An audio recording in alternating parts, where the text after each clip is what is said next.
I think there was relationship issues between Chile and the U.S.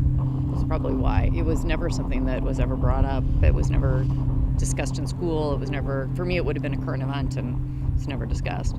Well, I think that I knew part of it later, but I think that it was a poor foreign policy event on the United States' part that resulted in something really bad happening. I think they ended up funding a military overthrow that ended up being a really tragedy for the people of Chile. I don't think the U.S. kind of knew what they were getting into at first. They didn't realize what it would have done to those people. So I think today, like, things are going on in like Africa. So I'm just learning about how they like connect and how they're like related.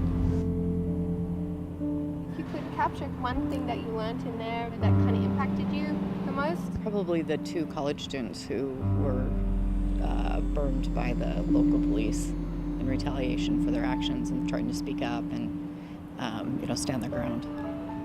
I think the solidarity of the people of Chile and the fact that they were able to, as a collective group, do what they thought was right, and though it took a lot of violence and persecution, really one would say not unlike what the founding fathers of the United States did in the Revolutionary War. They were all deemed traitors, and had things not gone well, would have ended up in the same persecution. But I think that we all need to remember those things, that it really is the strength of the people that end up creating a culture and a government that's important to all of us. How like willing and brave they were to protest against them, because I know that'd be really hard for me if I was there, because it's the risk of my life in protesting, and being there and being willing to fight for it, I think is really brave.